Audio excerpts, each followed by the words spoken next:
This is episode 114 on creating high consequences for flow. Welcome to the Athletic Mindset. I'm your host, Corey Camp, former Division I swimmer, forever athlete, and your personal performance coach. Today, let's discuss how high consequences can be introduced to work for us, allowing us to thrive under the pressure rather than fall victim to it. There's this tightrope that we as high achievers walk of how much pressure is too much pressure. And there's actually this sweet spot that exists for peak performance or flow state, and it's known as the challenge skill spot. It quite literally is a balance of making sure that the task at hand should be challenging yet is within our perceived ability levels. The imminent anxiety of the activity should not paralyze and overwhelm our system.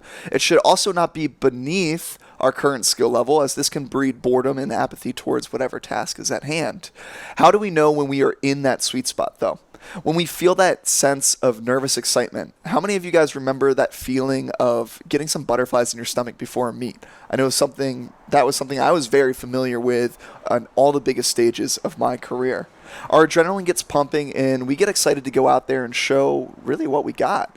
There's also a high enough consequence here at stake that we feel some sort of nervousness or anxiety creep in. And this is actually key for our brain to drop into a motivated state or flow state. Anxiety is a great thing when it's introduced in a non-overwhelming amount. There are multiple ways that we can actually get into the sweet spot for the task at hand, meeting our current skill level. And I want to share those with you today. The first you might expect for us to explore here is the traditional physical risk. And we're most familiar with this in sport realm of things, depending on the sport you competed in or currently compete in. It might be built in to varying degrees. Contact sports such as football or extreme action sports have high levels of physical risk associated with them. As long as this risk is within our perceived abilities or just outside, we're actually able to operate in a highly functioning zone in that moment. Our risk isn't just limited to our physical body, though, and what it goes through. Our brains calculate risk in an equal-handed manner. And that's why we can have anxiety when we go to talk to someone new, or worse, have to speak publicly in front of people. Even though there is no physical risk involved, our brain processes it just about the same, and when it's too far out of our current skill level or our current comfort zone, we can feel this overwhelming sense of wanting to just curl up and not be seen. Anyone with a fear of public speaking can attest to this, and they know exactly what I'm talking about. Social risk is another form of risk that when we are dealing with this fear of social interaction on varying levels. This is present when your social status is being risked in order to engage in that activity. Depending on your comfort zone, it could be something as small as sharing a thought with someone close to you, maybe somewhere in the middle with sharing a thought with a total stranger, or as big as sharing a controversial thought publicly to the world.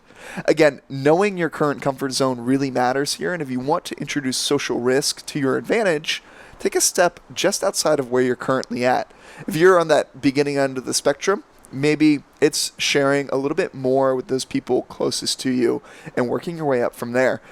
Emotional risk is another huge one for us to drop into flow state and overall deeper connection. Think of having a demanding conversation and really being vulnerable here when we're talking emotional risk. The more we're able to practice both of these, the more we're able to grow and expand in this regard. I personally think nothing is more powerful than putting yourself out there and being met with support from those around you. And this is why I'm a huge advocate for using emotional risk to actually put us into flow. Creative risk is when we throw the rules out the window and just learn to play from our heart. This is why I'm always encouraging people to play loose here. Whether that is in sports or in the boardroom, we perform our best when we create without limits, without boundaries. This can only happen when we take a leap of faith and we surrender to the creative downloads that come to us in that present moment. For those athletes that think of all the times that you tried to play stiff and really played rigid and tried to force something to happen, how'd that work out for you? Probably not too well. Don't be afraid to let your personality shine through a little bit and play from what intuitively feels right to you. Remember those times when you just happen to be in the right place at the right time? That's because when you're in flow state, you subconsciously know what's going to unfold next, allowing you to almost peer into the future like we're in that movie Click or something. That's one of the many benefits of flow. Lastly, financial risk is another way that we can introduce consequences that encourage flow in a certain area of our life, depending on where we're risking that finance.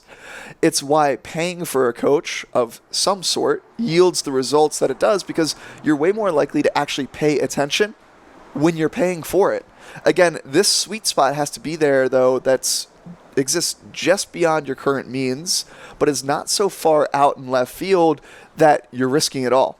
Gambling your life savings away doesn't put you into a flow state, but so be responsible when you're introducing financial risk as a flow trigger.